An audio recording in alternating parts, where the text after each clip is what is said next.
আসসালামু আলাইকুম, সবাই কেমন আছো? দেখো আমাদের এখানে খুবই একটা দুর্ঘটনা ঘটে গিয়েছে। ঝড় তুফান হয়ে আমাদের এত সুন্দর, এত মহা ঔষধি গাছটা ভেঙে পড়ে গেল। দেখো সজনে গাছ একদম গোড়া থেকে ভেঙে গিয়েছে তুফানে। তো এদিকে দেখো ওই যে এখনো ফুল, সজনেও ধরেছে, পাতাও আছে। অনেক বড় গাছটা, খুবই কষ্টের দুঃখের বিষয় এটা। তারপরে আমি পড়ে যে গেছি যেহেতু আর কি করব, তো যে আমি ফুলগুলো তুলে নিচ্ছি। তো সজনের ডাঁটা পাতা, সজনের সব কিছু ফুল সব কিছুই অনেক উপকার। সজনের গাছের পাকলা দিয়ে কিন্তু আবার ভর্তা করে খাওয়া যায়, সর্দি কাশির জন্য অনেক উপকার। তো এই যে দেখো আমি এগুলো তুলে নিয়েছি। তো যাদের গাছ ওরাও উঠাচ্ছে, আমাদের বাসার মালিকের গাছ এটা। তারপরে তো মাঝে মধ্যে পেড়ে খেতাম, তা অনেক ভালো লাগতো। এখন তো একদম আর তো খেতে পারবো না, যেহেতু গাছটাই ভেঙে পড়ে গিয়েছে।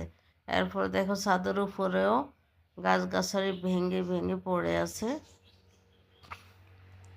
এই দেখো গাছের ঢালগুলো যা একদম ছড়িয়ে ছিটিয়ে আছে।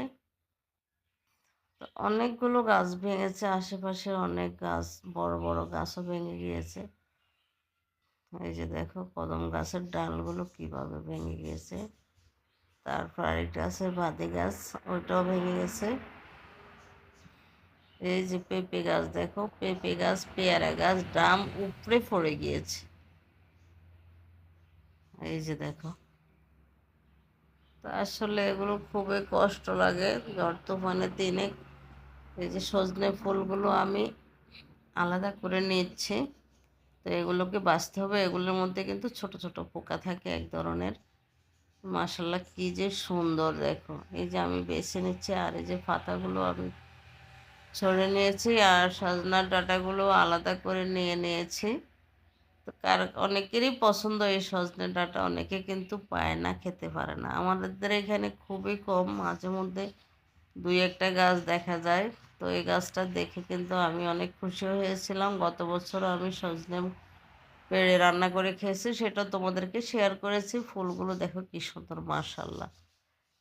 তো আমি একটা একটা করে বেছে নেব যাতে কোনো পোকা না থাকে। অনেক সময় লাগবে যদিও বাঁচতে, তারপরেও কষ্ট করে ধৈর্য ধরে বাঁচতে হবে, কারণ এটা আমার খুব অনেক দিনের ইচ্ছা ছিল সজনের ফুল দিয়ে বড়া করব। তো আমি ইন্ডিয়াতে পপি কিচেনের দিদিকে দেখেছিলাম।